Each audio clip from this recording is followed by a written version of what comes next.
नमस्कार, मैं डॉक्टर हेमलता तिवारी।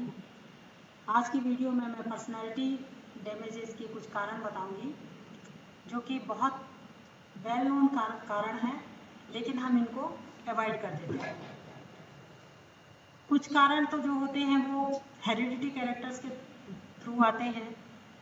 इसमें हमारे हेरिडिटी कैरेक्टर्स में जो है हम 50% अपने माता पिता से लेते हैं, 25% हम नाना नानी से लेते हैं, और 15% जो है हमारे दूर के रिश्तेदारों से और पीढ़ियों से लेते हैं। 10% जो होता है वो हमारा अपना होता है और साथ में सीखा हुआ होता है। तो दूसरा कारण जो होता है हमारा वो एनवायरमेंटल फैक्टर्स होते हैं, पर्यावरणीय कारक। पर्यावरणीय कारक में एक तो सोशल फैक्टर होता है, जिसमें माता पिता, परिवार के सदस्य, जन्म का क्रम, ऐसी छोटी छोटी बहुत सारी चीज़ें रहती हैं। जिन बच्चों के माता पिता बहुत ज़्यादा लाड़ दुलार और प्यार देते हैं, उनमें आगे चल के असुरक्षा की भावना और नर्वसनेस, घबराहट, एडजस्टमेंट में प्रॉब्लम अधिक होती हैं।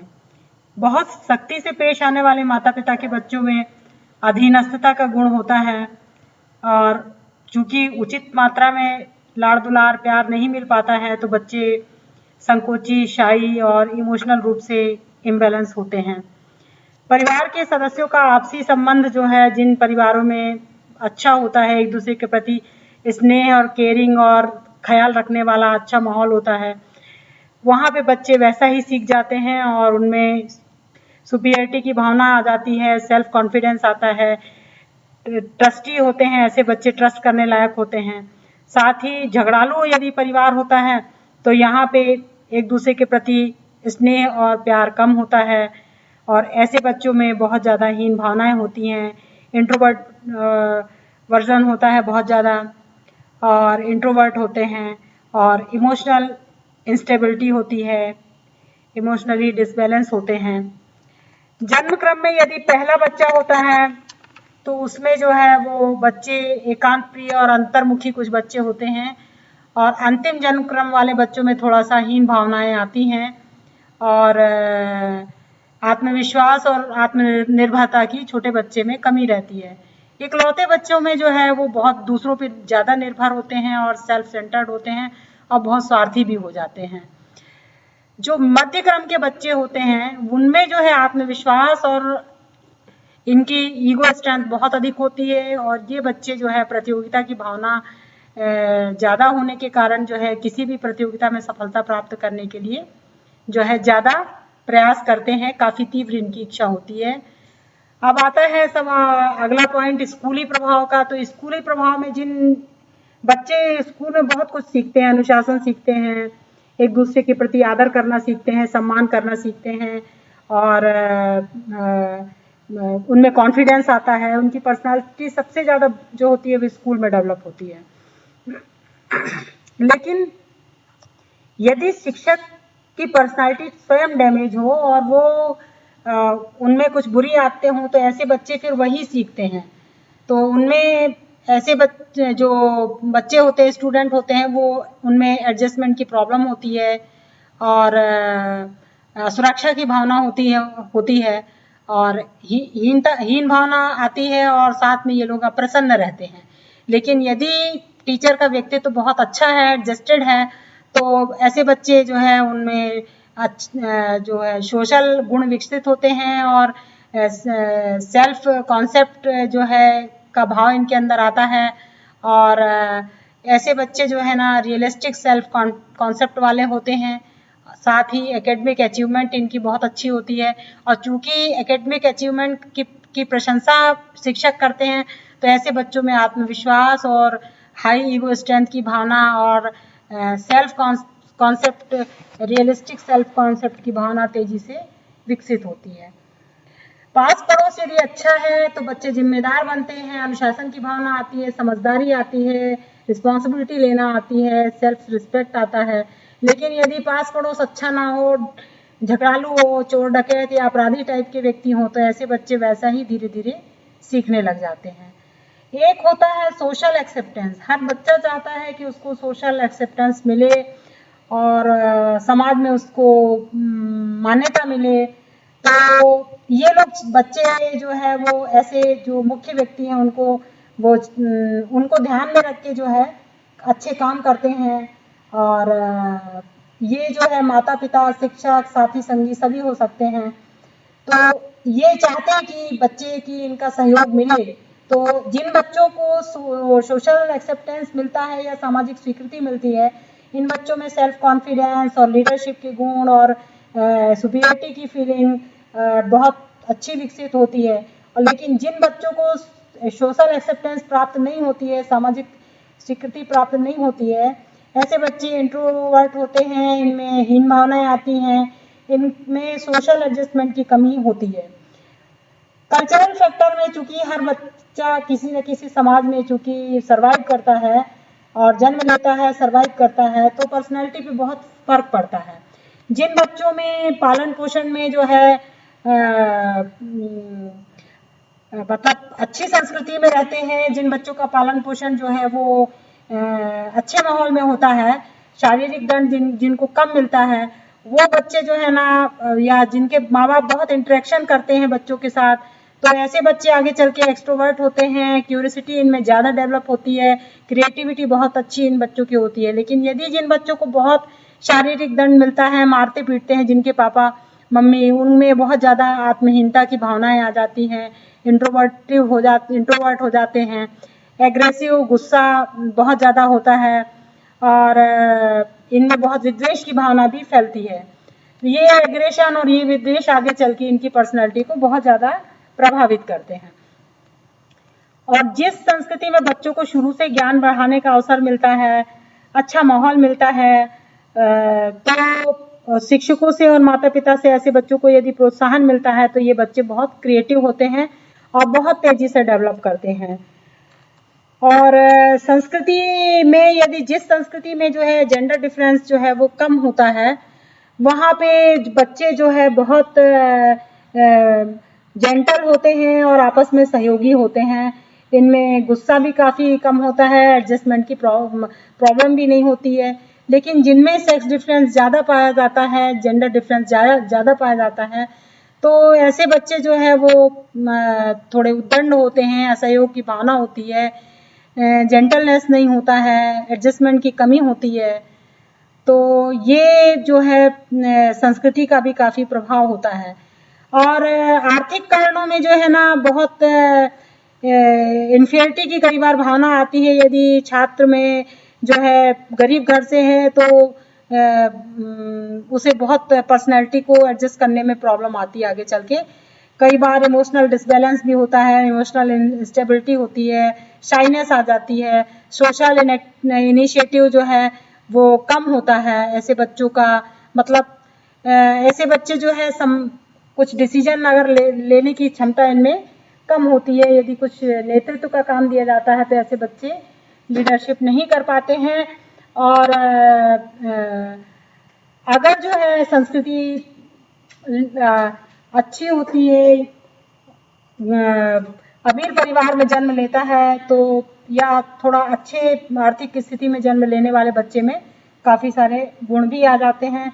लेकिन ये एक एक्सेप्शनल चीज़ है, क्योंकि लीडरशिप और आत्मविश्वास और रिस्पॉन्सिबिलिटी और हाई ईगो स्ट्रेंथ आदि जो है ना, ये जरूरी नहीं है कि गरीब परिवार में जन्म लें और पाले पोसे जाएं और उनमें ना आए, क्योंकि ये सारे गुण जो है वो हमारे स्वर्गीय लाल बहादुर शास्त्री, भारत के भूतपूर्व प्रधानमंत्री, इसके बहुत ज्वलंत उदाहरण है कि गरीब परिवार में जन्म लेने और पाले पोसे जाने के बाद भी उनके अंदर रिस्पॉन्सिबिलिटी, आत्मविश्वास, leadership, ego, high ego strength, ये सब बहुत डेवलप थे उनकी पर्सनालिटी में। तो अब पर्सनालिटी में एक चीज़ और होती है कि आप बच्चा यदि कम उम्र में जो है वो उसके फिजिकल रिलेशन हो जाएं और आगे चल के ऐसे बच्चों के एक्स्ट्रा मैरिटल अफेयर्स भी होते हैं, मल्टी अफेयर्स भी होते हैं, ये एक पर्सनालिटी का बहुत बड़ी कमी होती है, बहुत बड़ा डैमेज होता है। क्योंकि कम उम्र में अगर मान लो इस तरह की गतिविधियों में बच्चे संलग्न होते हैं तो आगे चल के उनमें लीडरशिप के गुण उतने नहीं प्रबल हो पाते हैं। जिन बच्चों को बहुत डराया धमकाया जाता है वो भी आगे चल के उनमें आत्मविश्वास की बहुत कमी आ जाती है। हमारे परिवारों में कई बार बच्चों को डरा दिया जाता है बिल्ली से, कुत्ते से, चूहे से और आपके छिपकली से, तो बच्चा बड़ा होने तक, वो बूढ़ा हो जाएगा तब भी वो इन सब चीज़ों से डरता रहता है, या अंधेरे से, या ऊंचाई का डर, या अकेलापन। ये सब हमारे पर्सनैलिटी के छोटे-छोटे जो है ना माइनस मार्किंग है, और इनको दूर करना काफ़ी मुश्किल होता है, लेकिन असंभव बिल्कुल नहीं होता है। इसके लिए हमें अचेतन मस्तिष्क में जो है, जो डर आपका बैठा हुआ है, उसको अचेतन मस्तिष्क में ही दूर करना पड़ता है। अब हमारा अचेतन मस्तिष्क जो है वो एक सर्वर है, जिसमें आप कितनी भी अच्छी या बुरी चीज़ें फीड कर सकते हैं। तो बचपन से आपने जो कुछ भी देखा, सुना, या जो भी आपके अंदर डर बैठा हो, चाहे वो शंकालु प्रवृत्ति हो, चाहे वो शाइनेस हो, शर्मीलापन हो, आप में आत्मविश्वास की कमी हो, या आप डिसीजन नहीं ले पाते हो, या आप जो है वो आपको किसी चीज़ का डर लगता हो, और आपको कोई जिम्मेदारी, कार्यस्थल पे कोई जिम्मेदारी का काम देते हो तो आप पीछे हट जाते हो। ये सब चीज़ें जो है आपके अंदर दूर की जा सकती हैं। थोड़ा सा कठिन जरूर है, लेकिन नामुमकिन नहीं है।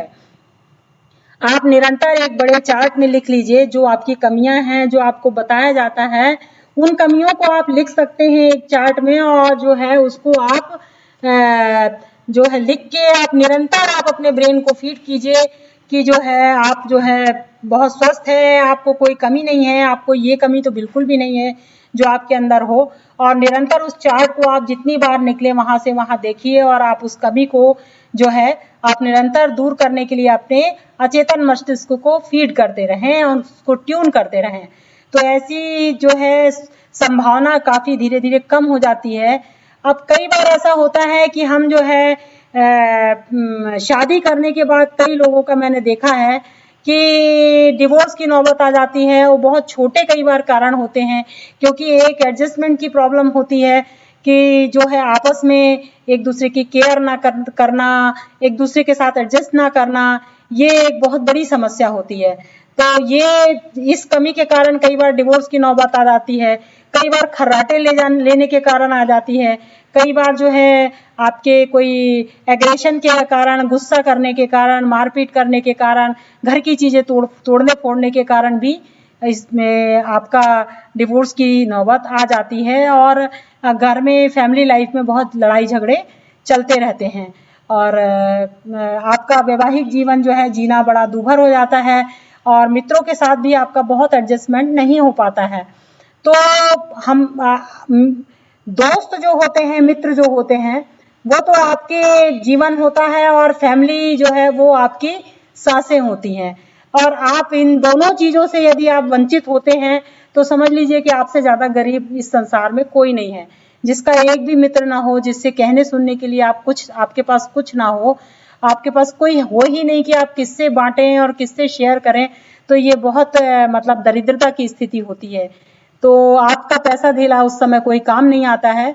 तो हमारा जो है आज के पर्सनैलिटी डेवलपमेंट के इस डैमेजेस में जो है, जो मैं आपको बताना चाहती हूँ कि हम अपने ब्रेन को, हम अपने सबकॉन्शियस माइंड को, हम अपने अवचेतन मन को बहुत स्ट्रांग बना सकते हैं, और अपनी कई आदतें, चाहे वो शराब पीने की आदत हो, चाहे वो डरने की आदत हो, गुस्सा करने की आदत हो, तोड़ फोड़ करने की आदत हो, एडजस्टमेंट ना करने की आदत हो, ये सब चीजें जो है हम सीख सकते हैं और अपने ब्रेन को ट्यून कर सकते हैं। और निरंतर आप अपने ब्रेन को ऑर्डर करेंगे, रात को सोते समय एक बार लेटें और आप अपने ब्रेन को निरंतर ऑर्डर करिए, तो दुनिया की ऐसी कोई समस्या नहीं होगी जिससे आप पार ना पा सकें। बहुत सारे ऐसे लोग होते हैं जो कि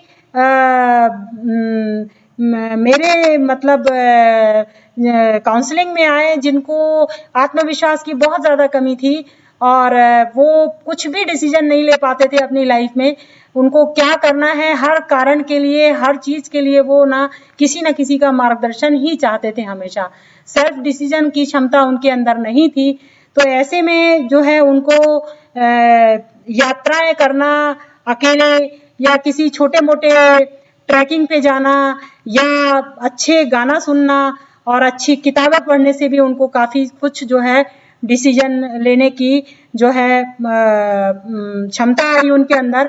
और जो 6 अंक वाले होते हैं या वो जो है कई बार ऐसा होता है कि वो कुछ लोग 6 अंक वाले खास तौर पे, और कुछ लोग और होते हैं ऐसे जिनको एक विचार के साथ साथ पीछे पीछे दूसरा विचार आता है। ऐसे लोगों को अपने डायरी में तुरंत नोट कर लेना चाहिए कि मैं पहले विचार को तुरंत लिख लीजिए कि मैं इसी विचार को फॉलो करूंगा, क्योंकि उसके कारण उनको कई बार बहुत नुकसान हो जाता है। वो दूसरे डिसीजन की तरफ चले जाते हैं, दूसरे विचार की तरफ चले जाते हैं और वो गलत डिसीजन ले बैठते हैं। तो ऐसे लोगों को चाहिए कि जो है अपना पहला विचार ही जो है उसी को हमेशा डायरी में लिख लिया करें, क्योंकि इनको दैवी जो है वो वरदान प्राप्त होता है कि एक साथ 2 विचार उनको आते हैं। और रहा लीडरशिप के लिए, तो लीडरशिप आपको तभी आएगा जब आपके पास सेल्फ कॉन्फिडेंस हो और आपको कोई नया वर्क अलॉट किया जाए और आप उसको कर सको। तो आप इन सब चीजों के लिए जो जो चीज आपके अंदर कमी है, आप तुरंत एक बड़े कागज में नोट करके चिपका लीजिए और उसको निरंतर आप अपने ब्रेन को लगातार ऑर्डर कीजिए कि मैं ऐसा नहीं करूंगा, मैं ऐसा हूं और मैं अपने अंदर ये खूबी डेवलप करना चाहता हूं। और निश्चित रूप से मान के चलिए इसमें आप कोई कुछ मंत्र जाप या भगवान की शक्ति को भी आप आराधना करना चाहते हैं, प्रार्थना करना चाहते हैं, तो वो भी आप कर सकते हैं। रहा सवाल हमारी फिजिकल बॉडी का, तो चूंकि हमारे जो बायोलॉजिकल जो कारक होते हैं, फैक्टर्स होते हैं, उनकी तरफ हमें इसलिए ध्यान नहीं देना चाहिए कि वो हमारे शरीर में ऑलरेडी आ चुके हैं। मतलब वो समझ लीजिए कि हमारा मैन्युफैक्चरिंग डिफेक्ट है। तो अगर आप मान लीजिए कि आपके दुबले पतले हैं या बहुत लंबे हैं या नाटे हैं या मोटे हैं या काले हैं या बहुत गोरे हैं या जो कुछ भी आपके अंदर कोई भी कमी है, इस फैक्टर्स को आपको देखना ही नहीं है। क्योंकि व्यक्ति के अंदर के जब हम गुण विकसित कर लेते हैं, अपने अंदर व्यक्ति के अंदर कोई गुण विकसित हो जाता है और कोई ऐसी चीज हम विकसित कर लेते हैं जो कि दूसरे में नहीं होती है। तो ऐसी क्वालिटी, चाहे वो आपकी अकाउंटेंसी की हो, चाहे आपकी गाने की क्षमता की हो, चाहे आप बहुत अच्छे पढ़ाई में हो, चाहे आप बहुत अच्छी पोस्ट पे हो या आपके पास पैसा हो, तो हम कई बार जो है ना, हम अपने अच्छे गुणों से और हम अपने ब्रेन को और अच्छा ट्यून करके, सेल्फ कॉन्फिडेंस जागृत करके हम ये सब चीजें जो है वो डेवलप कर सकते हैं। तो हमारे मैन्युफैक्चरिंग डिफेक्ट पे हमको नहीं जाना चाहिए, क्योंकि इस संसार में हर व्यक्ति के पास कोई ना कोई कमी होती है। बस फर्क इतना है कि हम अपनी पर्सनैलिटी के अंदर के जो डैमेजेस हैं, जो हमारे अचेतन मन में डैमेजेस बैठे हुए हैं, उनको हम दूर करें अपनी साधना से, अपने ब्रेन को ट्यून करने से और अपने इच्छा शक्ति से। Thank you very much. हमारा वीडियो आपको कैसा लगा, प्लीज सब्सक्राइब कीजिएगा और अपने विचार जरूर बताइएगा। आपका आभार, आपका शुक्रिया, आपका बहुत बहुत धन्यवाद मुझे सुनने के लिए। Thank you.